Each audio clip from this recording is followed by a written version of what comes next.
चाङ्कुरगणना रागाद्याक्षयमुपगता यस्य ब्रह्मा वा विष्णुर्वा हरो जिनो वा नमस्तस्मै।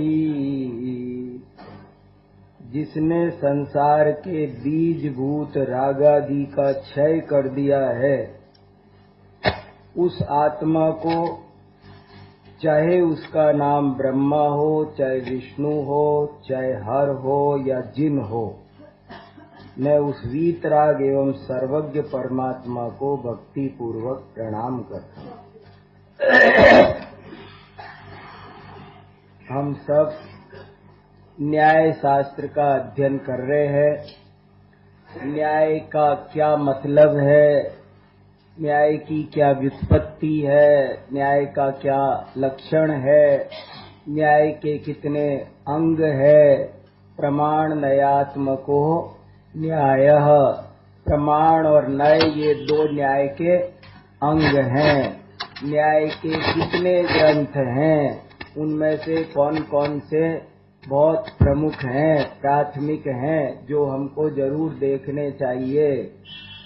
तथा न्याय के अध्ययन से जीवन में क्या लाभ होता है, न्याय के क्या क्या पर्यायवाची हैं, न्याय के कितने भेद प्रभेद हैं, इतनी सब बातों को हम पिछले 2 दिनों में विस्तार पूर्वक समझ चुके हैं। और कल हमने प्रत्यक्ष प्रमाण के वर्णन में जो एक न्याय ग्रंथों का सबसे ज्यादा ज्वलंत विषय होता है, महत्वपूर्ण विषय होता है, सर्वज्ञ सिद्धि। कल हमने शाम को बहुत विस्तार से, वो बहुत ही महत्वपूर्ण विषय है, उसे आपको बार बार सुनना, सोचना, समझना पड़ेगा। यद्यपि हमने 1 घंटे में उस विषय को पढ़ लिया, लेकिन मैंने अंत में ये भी कहा था कि यदि ये विषय 1 महीने बाद भी समझ में आ जाए तो समझ लेना जल्दी समझ में आ गया, क्योंकि उसमें बहुत सावधानी से, एकाग्रता से लगना पड़ेगा। ये सब उसके अन्वय व्यतिरेक आदि को 2-4-10 जगह घटाकर देखना पड़ता है, प्रयोग करने पड़ते हैं। वैसे अभ्यास से विद्या आती है, इसलिए उसका बार बार अभ्यास करना जरूरी है। और ये भी बात समझकर चलना चाहिए, ये बात बहुत जोर देकर कल हमने कही थी नीति वाक्यामृत ग्रंथ के आधार से कि आन्वीक्षिकी अध्यात्म विषये, कि ये न्याय विद्या वास्तव में अध्यात्म से मूल रूप में जुड़ती है। और वो इसलिए जुड़ती है कि न्याय का जो पहला चैप्टर है कि क्या सही लक्षण है, न्याय का जो शुरू का हिस्सा है 25%, चाहे वो न्याय दीपिका का हो, चाहे परीक्षा मुख का हो, वो हमको एक बात सिखाता है जोर दे करके कि चीज को उसके सही लक्षण से पहचानो, उसमें अति व्याप्ति, अव्याप्ति, असंभव नहीं होना चाहिए। अगर लक्षण दूषित हुआ तो लक्ष्य पकड़ में आने वाला नहीं है, इसलिए लक्षण एकदम निर्दोष होना चाहिए। आत्मा का लक्षण क्या है, पुद्गल का लक्षण क्या है। पुद्गल के लक्षण से आत्मा पकड़ में नहीं आएगा, आत्मा के लक्षण से पुद्गल पकड़ में नहीं आएगा। आत्मा पकड़ना है तो आत्मा का निर्दोष लक्षण समझना पड़ेगा। इसलिए इन चीजों को अध्यात्म पर घटित कर करके भी हमें बार बार देखना पड़ेगा। ये न्याय विद्या वो लौकिक न्याय वाली नहीं है, कोर्ट कचहरी वाला न्याय ये नहीं है। ये न्याय द्रव्यान योग का मुख्य विषय है, ये अध्यात्म का मुख्य विषय है। समय सार, आत्मख्याति आदि ग्रंथों में कदम कदम पर न्याय लगाए गए हैं। आत्मा का राग नहीं है, इसके पीछे कोई न्याय है, और राग आत्मा का है, इसके पीछे भी कोई न्याय है। इस तरह उस सब चीजों को हमें बहुत अत्यंत सावधानी के साथ विवेक पूर्वक मन लगाकर रुचि जगाकर इधर उधर से उपयोग हटाकर नाना प्रकार के धन समाज गजबाज राज तो काज न आवे, ये सब चीजें हमने जन्म जन्म में पाई और छोड़ी, न साथ आई न साथ गई। उनमें से रस हटाकर अगर हमारा रस वहां बना रहा तो हमारा रस यहाँ नहीं लगेगा। बिजली की चमक जैसा ये थोड़ा सा छोटा सा मनुष्य भव है। बहुत अरे मनुष्य भव में भी पहले तो बहुत लंबी लंबी आयु हुआ करती थी। आजकल कैसी आयु है, कितनी सी आयु है, कितने से दुर्बल शरीर है, कोई पता नहीं। आम घड़ों मिट्टी के कच्चे घड़े के समान ये शरीर है। तो ऐसी अत्यंत क्षणभंगुर मनुष्य पर्याय में, अल्प पर्याय में जड़ बुद्धि ही जड़ पदार्थों के पीछे पड़ते हैं। जो विवेक बुद्धि है वो तो इस तत्व ज्ञान में अपने जीवन को लगा देते हैं। दाल रोटी सबको मिल जाती है, पशु पक्षियों का भी पेट तो भरता ही है, रहने के लिए बिल घोंसले जो कुछ है वो उन्हें भी मिल ही जाते हैं। ये पाना कोई उपलब्धि नहीं है। अनेक बार बड़े बड़े पाए और सब पड़े रह गए। शाहजहां ने इतने जगह जगह लाल किले, दिल्ली में भी बनाऊंगा, आगरा में भी बनाऊंगा, ताजमहल भी बनाऊंगा, बड़ी बड़ी बिल्डिंगें खड़ी की, पर आज उसके कुटुंब में कोई एक ऐसा वारिस बच्चा भी नहीं है जो छाती ठोक के ये तो कह दे ये मेरे घरवाल मेरे पूर्वजों का है। कोई ये तो कह दे ये मेरे पूर्वजों का है, क्या रखा है। इसलिए बहुत विवेक से मुझे क्या करना चाहिए, किस काम में मेरा हित है, ऐसा सोच समझ के निर्णय लेना चाहिए। पढ़ने लिखने में जीवन लगाना वही जीवन की सच्ची उपयोगिता है। ज्यादा से ज्यादा पढ़ो, खूब पढ़ो, जितना पढ़ सको उतना पढ़ो। अपना अपना प्राइवेट स्टडी रूम बनाओ, मंदिर में जाके बैठे रहो, पर खूब स्वाध्याय करो। अपनी डायरी बनाओ, नोट्स बनाओ, जो गाथा जो वाक्य जिनवाणी का अच्छा लगता हो उसे लिखो, याद करो, बार बार पढ़ो, मूल ग्रंथों को पढ़ो। कितने ग्रंथ हमारे आचार्यों ने लिखे।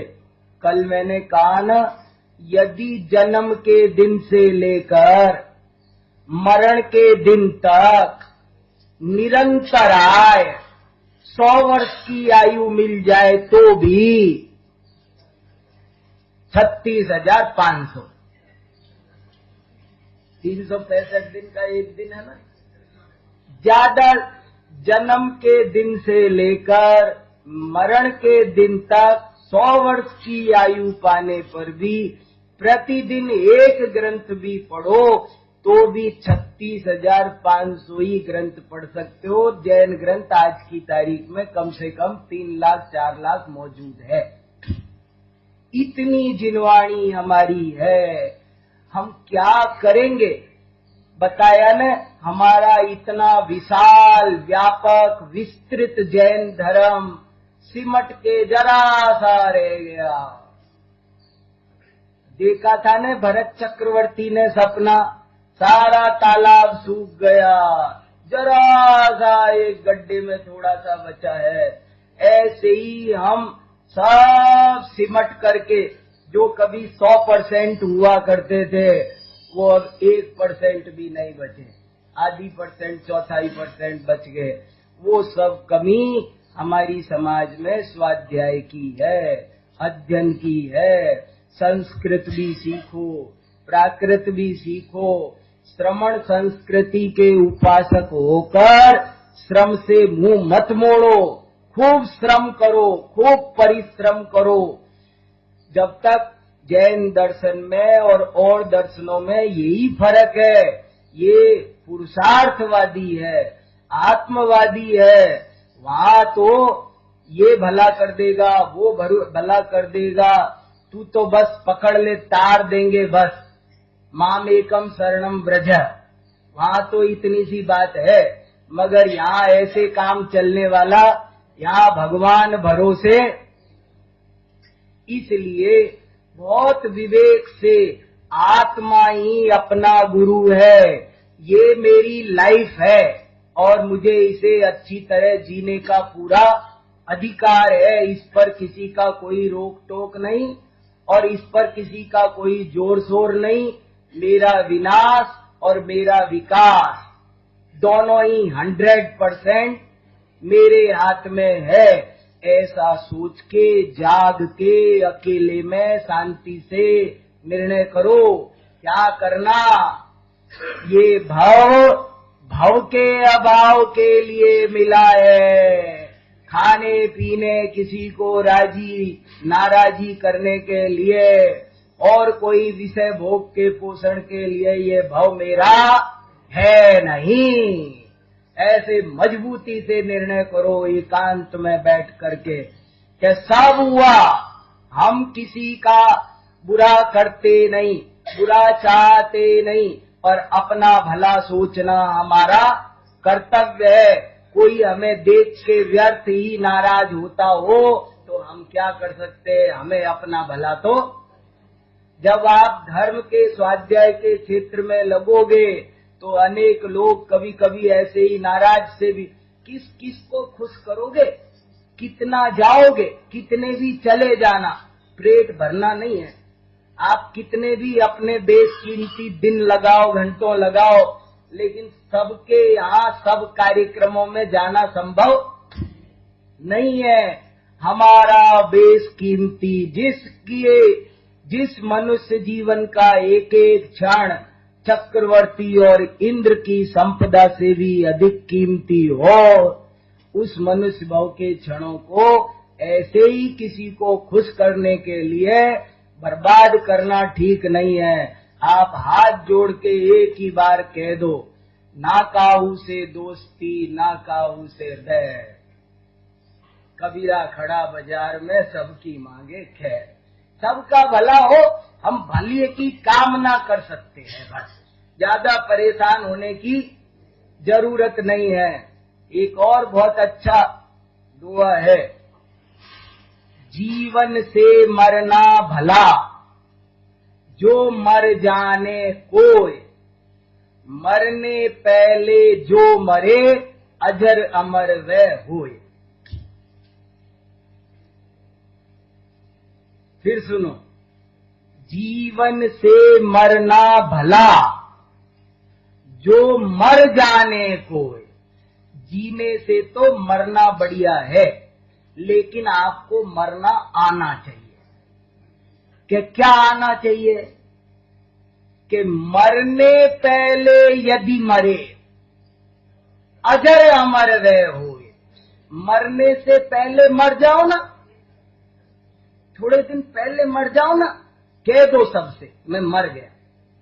अब मर गया तो जाते फिरोगे, मर गए ना हम, बता दो ना मर गए,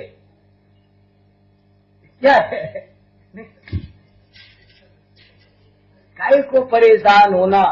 अध्ययन करो। तम्मा सत्थम समधिदव्वम, कुंदाचार्य ने बहुत जोर देकर पूरा कंक्लूजन निकाल के अपने जिंदगी का कहा, यदि मोह नाश करना हो तो अहर्निश स्वाध्याय करो।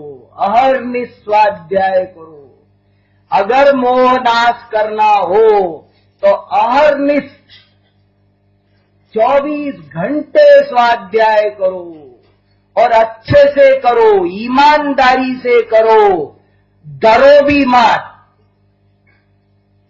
न भय हो, न आशा हो, न चिंता हो, न फिकर हो, न पक्षपात हो, न संकीर्णता हो, न आग्रह हो। ईमानदारी से क्या कहना चाहते हैं, सही है कि गलत है, सही है तो कैसे है, गलत है तो कैसे है, क्या करूं, कैसे जीवन में उतारूं, कैसे समझूं अपने को, ऐसे अपने जीवन को संभालो। कुंदाचार्य ने समयसार की तीसरी गाथा में घोषणा की कि 3 लोक में सबसे सुंदर अपना आत्मा है, इसे संभालो। 3 लोक में सबसे सुंदर अपना आत्मा, मेरी लाइफ से ज्यादा कीमती मेरे लिए 3 लोक पूरा का पूरा तराजू के दूसरे पलड़े में रखो और एक पलड़े में दूसरे में अकेला मैं, फिर भी मैं भारी। I is always capital. ये बहुत बड़ी क्रांति थी कि पर दव्वा दो दुख गई। बहुत बड़ी क्रांति थी। इस लाइन का कोई मुकाबला नहीं। ये एक लाइन समझ में आए, कुंदाचार्य ने जोर देकर कहा, पर दव्वा दो दुख गई। पर की तरफ लक्ष्य जाएगा तो दुर्गति होगी। सारे समाज, लोग, क्या सारे दुनिया के धर्म संप्रदायों के खिलाफ आवाज थी ये बहुत बड़ी। लोगों को आदत पड़ी है, या तो पैर दबवा लेंगे या पैर दाब देंगे। उन्हें तो जय बुलवानी है या बोलनी है। गुलामी वृत्ति पड़ी है अनादिकाल से। अनादिकाल से या तो मैं किसी की जय जयकार कर सकता हूं और नहीं तो तुम मेरी कर दो।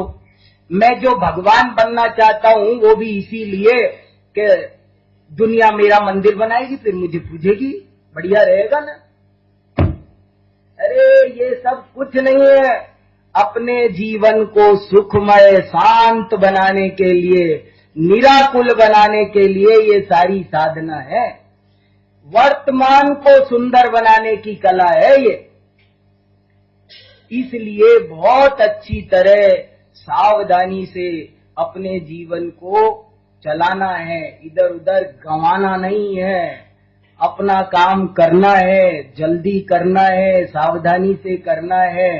इसलिए इस सब में उपयोग लगाओ भैया। चलो, क्या क्या सुनाने लग गया, आपको उपदेश देने लग गया। चलो अब हम क्या पढ़ रहे थे? सर्वज्ञ सिद्धि।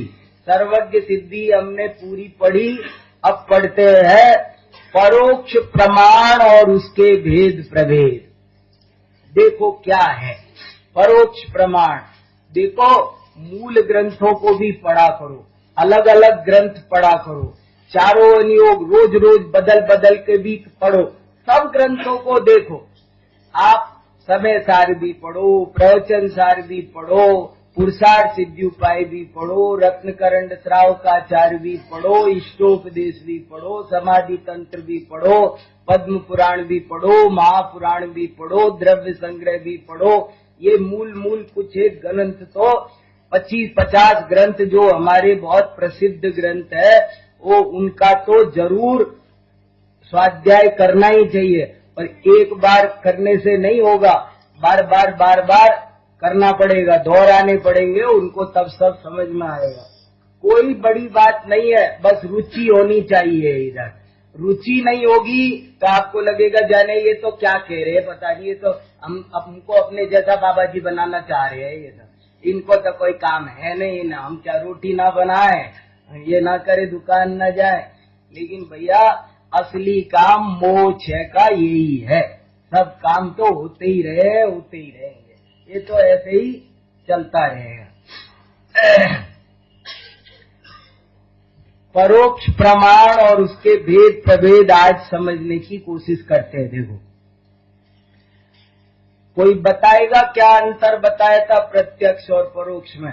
रोज एक एक दो प्रश्न भी पूछ रहा हूं ना। अब बताओ, कौन हाथ खड़े करो, कितने खड़े हो रहे आज? परोक्ष, वेरी गुड। 1 2 3 4 5 6 हाथ खड़े हुए हैं और होने चाहिए। बोलो कौन बोल रहा है? बोलो इधर किसने? बोलो भाई साहब आप। वेरी गुड, बहुत अच्छा। परोक्ष और प्रत्यक्ष में ये अंतर है। जो ज्ञान स्वयं से हो बिना किसी पर की सहायता के, उसका नाम प्रत्यक्ष है, और जो ज्ञान पर की सहायता से हो उसका नाम परोक्ष है। और इसी में एक बात और जोड़ी थी, जो ज्ञान पर की सहायता से होता है वो अनिर्मल होता है, और जब पर की सहायता के बिना डायरेक्ट खुद से होता है तो वो निर्मल होता है। मुझे किसी ने कुछ कहा, इन्होंने कहा कि वहां पर पुलिस खड़ी है, तो मैंने आपसे कह दिया वहां बाहर पुलिस खड़ी है, लेकिन वो ज्ञान मेरा निर्मल नहीं है। क्यों? क्योंकि मैंने खुद पुलिस नहीं देखी है, मैंने इनके कहने से आपको कह दिया है, और अगर खुद देखा होता तो प्रत्यक्ष है। अब इसमें भी जरा सी एक और टेढ़ थी, वो भी ध्यान में होगी नहीं, मैं फिर रिवीजन कर देता हूं कि खुद का मतलब क्या, खुद देखा स्वयं से हो, इसका क्या मतलब? स्वयं माने स्वयं, स्वयं माने इंद्रियां भी नहीं, ये आंखें भी, आंखों से देखना, शरीर से देखना, इंद्रियों से जानना, इंद्रियां भी तो परमार्थतः पर है। इसलिए दूसरे से जाना हुआ, दूसरे व्यक्ति से जाना हुआ ज्ञान तो परोक्ष है ही। वास्तव में देखा जाए तो इंद्रियों से होने वाला ज्ञान भी परोक्ष है। जो सीधा आत्मा से हो वो ही ज्ञान प्रत्यक्ष है। लेकिन हाँ, दुनिया में इंद्रियों से होने वाले ज्ञान का भी वैसी परोक्षता नहीं है जैसी दूसरे के होती है। वो लोक में समव्यवहार का कारण तो बनता ही है। इसलिए इंद्रियों से होने वाले प्रत्यक्ष ज्ञान को भी सामव्यवहारिक प्रत्यक्ष के नाम से चला दिया। व्यवहार से मेरा घर तो मेरा है ही, जो दिल्ली में है, मगर मनोज भैया का घर भी मेरा ही है। अभी रुका हुआ हूँ यहाँ, तो कह सकता हूँ कि नहीं, आओ ऊपर आओ मेरे घर। अब मनोज भैया नाराज होंगे, आपने कैसे बोला अपना घर? नहीं, तो ये व्यवहार है। तो ऐसे ही इंद्रियों से होने वाले प्रत्यक्ष को व्यावहारिक सामव्यवहारिक प्रत्यक्ष कहते हैं। अब चलो, जो अविशद या अनिर्मल सम्यक ज्ञान है वह परोक्ष प्रमाण है। देखो, सम्यक ज्ञान शब्द लगाया, ज्ञान नहीं लगाया। ये भी बात याद रखना, फिर याद दिलाता हूं। ज्ञान, ज्ञाता, ये व्यक्ति, ज्ञान फल, इनको न्याय में प्रमाण, प्रमाता, प्रमेय, प्रमिति और प्रमाण फल कहते हैं। और क्यों कहते हैं? रीजन है बहुत बड़ा कि ज्ञान तो दोनों तरह का हो सकता है, सही भी गलत भी। ज्ञाता तो कोई भी है, जिसने जाना वो ज्ञाता है, लेकिन प्रमाता वो है जो वास्तव में सत्य जानता है। ज्ञान में और प्रमाण में क्या फर्क? कि ज्ञान सही भी हो सकता है, गलत भी हो, ज्ञाता सही भी हो सकता है, गलत भी हो, ये सही भी हो सकता है, गलत भी हो, ज्ञप्ति सही भी हो सकती है, गलत भी हो। लेकिन प्रमिति, प्रमाता वो 100, जो सही जाने सो प्रमाता है, जो सही जाने सो प्रमाण है। इसलिए यहां अब ऐसे नहीं लिखा कि जो अविशद या अनिर्मल ज्ञान है वह परोक्ष प्रमाण है, ज्ञान नहीं लिखा, सम्यक ज्ञान चाहिए। इसके 5 भेद हैं: स्मृति, प्रत्यभिज्ञान, तर्क, अनुमान और आगम। कितनों को याद हो गए? कल भी सुनाए थे। एकादा अकलंक निकलंक बैठा करो। हम लोग प्रैक्टिस नहीं करते, अभी दूर नहीं हुए अकलंक निकलंक, अभी समय इतना बदला नहीं है। कितने दिन हुए हैं? अभी एक श्वेतांबर साधु से मिला था मैं, और वो 500 अवदान कर लेते हैं अभी भी, और मुझे सिखाया उन्होंने कि आप अगर ऐसे करो तो आप आज भी एक दिन में 100 श्लोक याद कर सकते हो। तो मैंने उनने जो तरीका बताया वो करके देखा तो मुझे फायदा हुआ। मैंने कहा असल में हम लोग कंसंट्रेट अपने को नहीं करते, हमारे मस्तिष्क में जो क्षमता है हम उसका आधा चौथाया % भी काम नहीं ले रहे, बेकार जा रही है सारी एनर्जी। अगर हम एकाग्र करना सीख जाए उसको तो बहुत कुछ याद हो सकता है, करते ही नहीं है। अबे हो नहीं सकता, हम क्या करें, सोच ही रखा है, पहले ही से हथियार डाल रखे हैं, तो कोशिश करो तो हो सकते हैं। कैसे नहीं होगा याद, ऐसे सोचो तो होता है। करना चाहो तो जो चाहो, अगर सही इच्छा हो तो, और फलवती न हो तो ब्रह्मांड को शून्य, 14 ब्रह्मांड को शून्य होना पड़े। इसलिए कोशिश तो करो। परोक्ष प्रमाण के 5 भेद हैं, स्मृति, प्रत्यभिज्ञान, तर्क, अनुमान, आगम। इन 5 का, अब देखो अगली पंक्ति बहुत ध्यान से सुनो, इन 5 का यही क्रम निश्चित समझना चाहिए, क्योंकि उत्तरवर्ती ज्ञान पूर्ववर्ती ज्ञानों की अपेक्षा रखते हैं। हर चीज का क्रम भी है।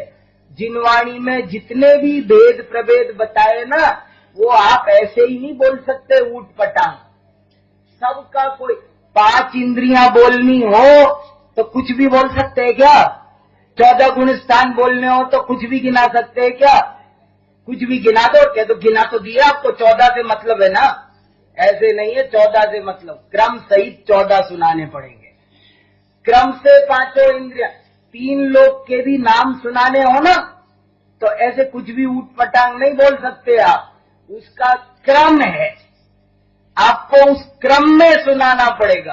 3 योगों का नाम सुनाना है तो उसका एक क्रम है, सब चीजों का एक क्रम है, और उस क्रम के पीछे बहुत बड़ी बात होती है, और यहाँ भी इनका क्रम है, और उस क्रम के पीछे बहुत बड़ी बात है। और वो बात क्या है कि पहले ज्ञान के बाद जो दूसरा आया है, उस दूसरे को पहले की जरूरत पड़ती है, तीसरे को शुरू के 2 की जरूरत पड़ती है। जैसे इंद्रियों में क्रम है ना, जैसे मान लो हमने कोई जीव ऐसा देखा कि हमें उसके कान तो दिख गए और हमें उसकी आंख वाँख नाक नहीं दिखी, तो भी आचार्यों ने कहा तुमको 5 इंद्रियों का क्रम मालूम है? तो कान किसके होते हैं? कि कान है तो समझ लो कान बिना नाक के आंख के हो सकते नहीं, ऐसे समझो। तो ऐसे ही यहाँ ये समझा 5 ज्ञान क्रम से, स्मृति, प्रत्यभिज्ञान, तर्क, अनुमान और आगम। तो कैसे होगा?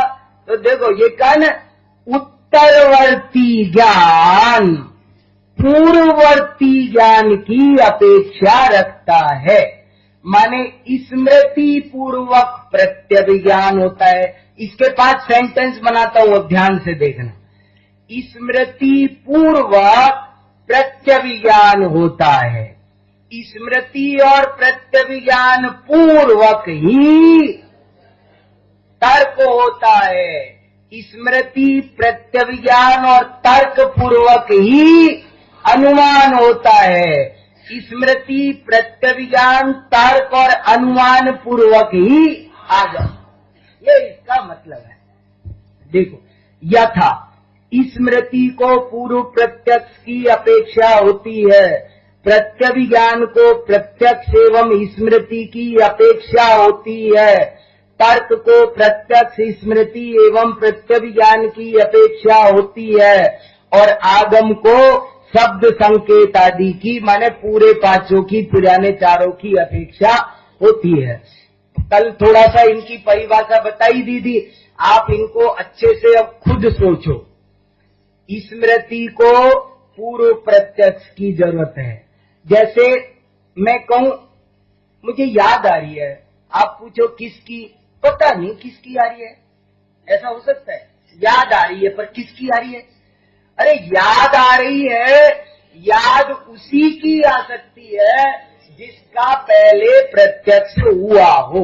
जिसका पहले प्रत्यक्ष नहीं हुआ हो उसकी स्मृति नहीं हो सकती। और प्रत्यभिज्ञान किसका होगा? तुलना, वर्तमान में कोई चीज हमने देखी और हमने तो उसकी तुलनात्मक ज्ञान का नाम प्रत्यभिज्ञान है। वो कैसे होगा कि हमने पहले की चीज की स्मृति भी आनी चाहिए, तभी ना होगा। और स्मृति तब होगी जब प्रत्यक्ष होगा।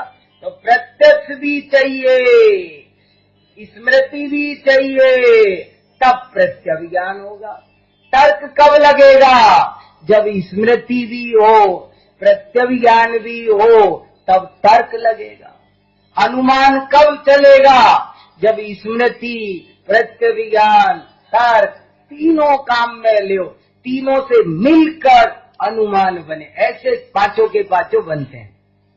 देखो जो ज्ञान पूर्वानुभूत वस्तु को वह इस रूप से विषय बनाता है उसे स्मृति कहते हैं।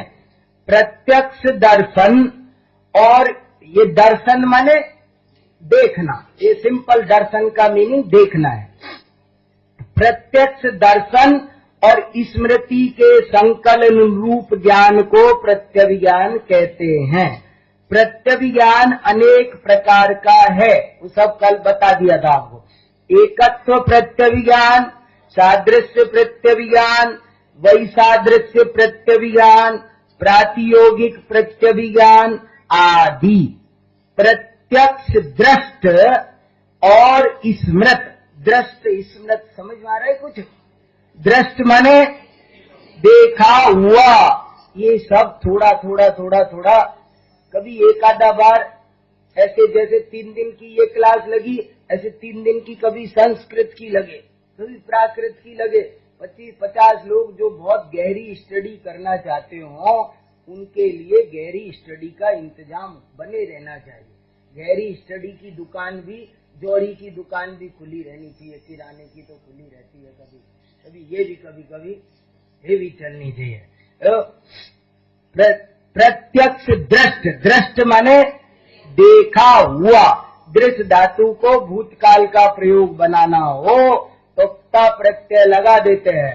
भुक्त, भुक्त माने खा लिया गया, भोगा गया। पीत माने पी लिया, ऐसे ता प्रत्यय लगा दिया, भूतकाल बन गया। दृष्ट माने देखा हुआ, स्मृत माने याद किया हुआ। दृष्ट और स्मृत वस्तुओं में एकत्व, सादृश्य, वैसादृश्य और प्रतियोगित्व। प्रतियोगित्व खूब समझाया कल। प्रतियोगी माने कंपटीशन, इससे बढ़िया ये है, इससे बढ़िया ये है, इससे एक ही रैंक में उनको लगा देना कि ये पहले नंबर पर है। 5-10 के एक बैच में 50 बच्चे पास हुए, लेकिन फिर भी उनमें रैंक बनाते हैं, क्योंकि पास तो सब एक है। अगर प्रतियोगिता करोगे तो ये फर्स्ट था, ये सेकंड था, ये थर्ड था, इसका नाम प्रतियोगी था।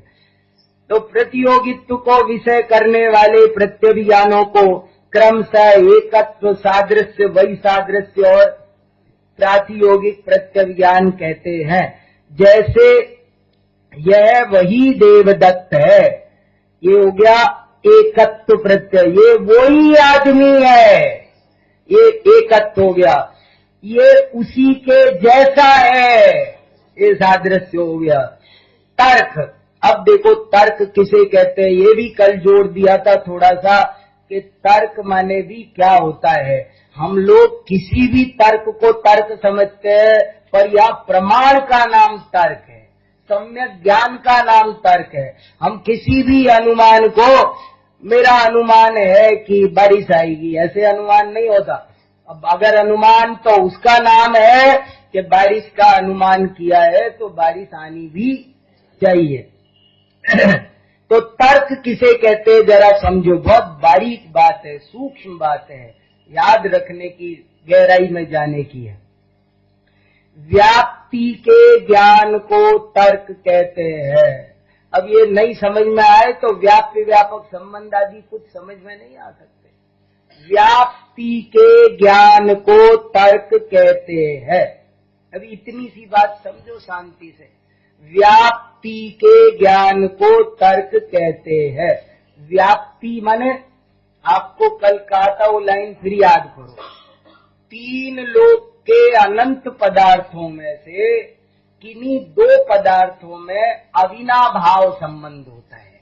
अविनाभाव संबंध का मतलब है एक के बिना दूसरा नहीं रहता। ऐसे भी दो पदार्थ होते हैं और उनको, उसको पहचान लेना कि ये तो है वो। जैसे यहाँ दो सारी सभा बैठी है, लेकिन उसमें से ए और बी नाम के दो व्यक्ति ऐसे हैं कि वो कभी अलग होते ही नहीं, जब देखो तब साथ ही मिलते हैं। तो उन एक आया हो तो अनुमान लगा लेते हैं कि दूसरा भी आया होगा, और ये अनुमान तो कदाचित अनुमानाभास हो जाए, मगर यहाँ वाला अनुमान ऐसा होना चाहिए जिसमें 100% एक्यूरेसी चाहिए। तो क्या व्याप्ति, व्याप्ति माने व्याप्ति का दूसरा नाम क्या? अविनाभाव। व्याप्ति का ही दूसरा नाम है अविनाभाव। दो पदार्थों में नियम रूप संबंध को व्याप्ति कहते हैं और अविनाभाव संबंध भी उसका दूसरा नाम है। और उसे पहचान जाना, ओ इसका और इसका संबंध है, तो इसका नाम, और कभी एक तरफा होता है तो एक तरफा पहचान जाना। जैसे धुआं का आग के साथ अविनाभाव संबंध है, लेकिन आग वफादार नहीं है, धुआं वफादार है। धुआं कहती है आग से, तू होगी तो ही मैं हूंगी, तेरे बिना मैं नहीं रहूं। लेकिन आग कहती है मैं तो तेरे बिना भी जल सकती हूँ। तो किसका किसके साथ संबंध है उसको निर्णय कर लेना। अरे परमात्म प्रकाश के पहले अधिकार की 99 नंबर की गाथा में लिखा है, दुए में लिखा है कि जो ये न्याय शास्त्र पढ़ लेता है वो श्रुत ज्ञानी होते हुए केवल ज्ञानी बन जाता है। परमात्म प्रकाश पहला अधिकार 99 नंबर का दोहा ये लिखा है, जो न्याय विद्या पढ़ता है वो श्रुत ज्ञानी होते हुए भी केवल ज्ञानी बन जाता है। साध्य और साधन में गम्य गमक, अब ये क्या गम्य गमक आया? गम्य माने सर्वे गत्यर्थ का ज्ञानार्थ का अपि भवंती। जितनी भी गति अर्थक धातु है उनका अर्थ ज्ञान भी होता है। जैसे अपन कहते हैं ना, जैसे हमने हमारे वाइस चांसलर को कुछ नोट बना के दिया 4 पेज का और उस पर अंत में टिप्पणी लिख दी, प्लीज गो थ्रू।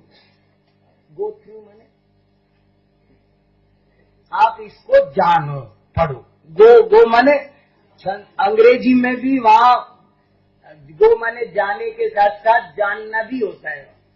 तो यहाँ भी गम्य गमक माने ज्ञाप्य ज्ञापक, जानने योग्य वस्तु। जैसे ये चश्मा मुझे जानना है तो चश्मा हो गया गम्य, और मैं जानूंगा मैं हो गया गमक। अथवा जिस चीज से मैंने टॉर्च डाल के देखा तो टॉर्च हुई गमक। और जो समझ में आया आपको? गम्य गमक समझ में आ रहा है आपको कि ये कागज मुझे पढ़ना है और टॉर्च से पढ़ना है। तो एक कागज क्या हुआ, गम्य, और वो टॉर्च क्या हुई, गमक। गमक माने ज्ञान कराने वाला। ये जो क लग जाता है ना, संपादक माने संपादन करने वाला, प्रकाशक प्रकाशित करने वाला, लेखक लेखन करने वाला। तो ये क गमक, गमक माने वो ज्ञान कराने वाला। तो जिसमें गम्य गमक, साध्य और साधन में गम्य गमक भाव को बताने वाले सुनिश्चित संबंध को, इसमें बार बार जोर आता है। देखो, सुनिश्चित संबंध को व्याप्ति कहते हैं। जैसे धुएं की अग्नि के साथ व्याप्ति है, क्योंकि धुआं अग्नि के होने पर ही होता है और अग्नि के नहीं होने पर नहीं होता है। व्याप्ति का दूसरा नाम अविनाभाव भी है। अविनाभाव के दो भेद है, सहभाव नियम और क्रम भाव नियम। साचर्य नहीं, सहचारी और व्याप्त व्यापक रूप पदार्थों में सहभाव नियम पाया जाता है। कुछ दो चीजें ऐसी होती है जो हमेशा साथ रहती है।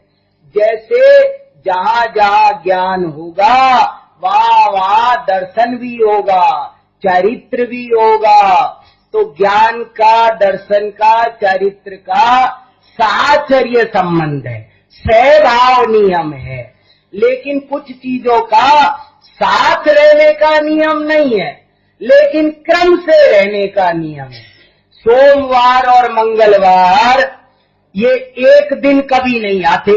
आज सोमवार है, मंगलवार नहीं, लेकिन मंगलवार ने कह के भेजा है सोमवार को कि तू चल, मैं आया। और कल वो गारंटी से आएगा।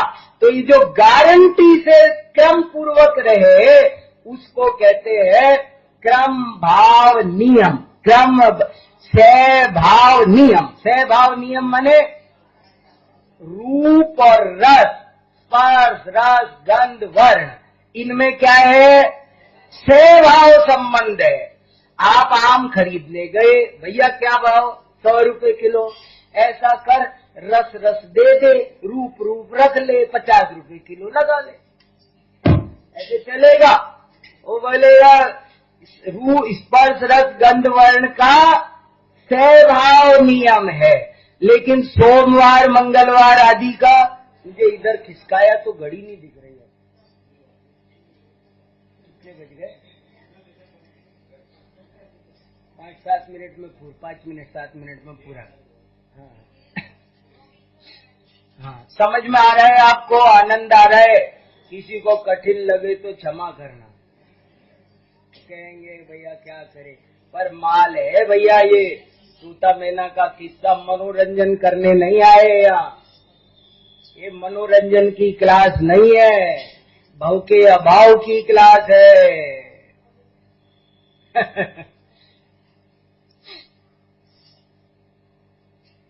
ये देखो, युवक युवतियां खूब मेहनत करे तो कितना सीख सकते हैं। कल सुनाया राजकुमार जी युक्त अनुशासन का एक श्लोक। युक्त अनुशासन में लिखा, हे जिनेंद्र, यदि कोई सुयोग्य वक्ता मिल जाए तो आज इस कलकाल में भी पूरे विश्व में आपके शासन का एक छत्र साम्राज्य हो सकता है। और आज जो कुछ रास दिखाई देता है उसका एक ही कारण है, सुयोग्य वक्ता का अभाव। बताओ, ऐसे सारा ठीकरा हमारे ऊपर फोड़ा, हमारे पे। समंत भद्राचार्य को और कोई गलती नहीं दिखाई दी। उन्होंने कहा, इस युग में, इस कलिकाल में जो धर्म का ह्रास हुआ है सो एक ही कारण है, योग्य समझाने वाला नहीं है। और अगर आज भी सुयोग्य वक्ता मिल जाए तो इस कलिकाल में पूरे विश्व में आपका शासन एक छत्र साम्राज्य स्थापित हो। ये सब पढ़ने की जरूरत है, मेहनत से सब आएगा। लेकिन तो दो तरह का संबंध हुआ, सहभाव नियम और क्रम भाव नियम। सहचारी और व्यापक रूप पदार्थों में सहभाव नियम पाया जाता है, जैसे रूप और रस में, अथवा नीम और वृक्ष में सहभाव नियम है। पूर्वोत्तरचारी मतलब क्या? पूर्वोत्तरचारी माने क्या कि पूर्वचर और उत्तरचर मिलकर शब्द बना दिया पूर्वोत्तरचारी। जो पूर्व में रहता है और उत्तर में रहता है। उत्तर माने वो उत्तर दिशा नहीं, पूर्व माने पहले, उत्तर माने बाद में।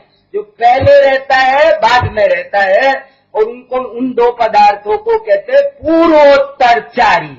पूर्वोत्तरचारी और कार्य कारण रूप पदार्थों में क्रम भाव नियम होता है, जैसे रविवार और सोमवार में क्रम भाव नियम नामक अविनाभाव संबंध है।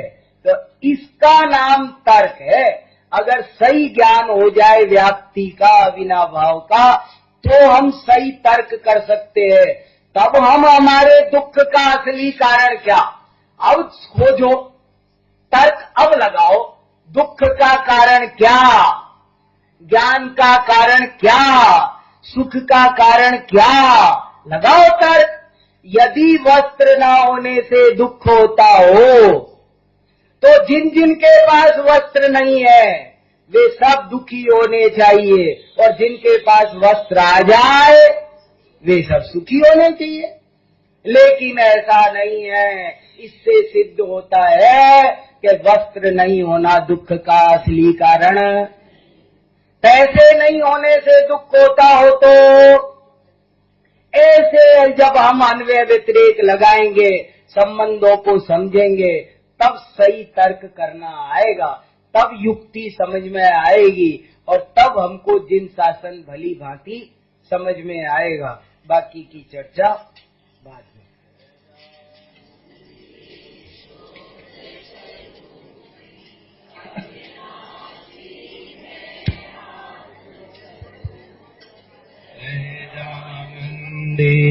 शुद्ध स्वरूपी अविनाशी हूँ आत्म स्वरूप।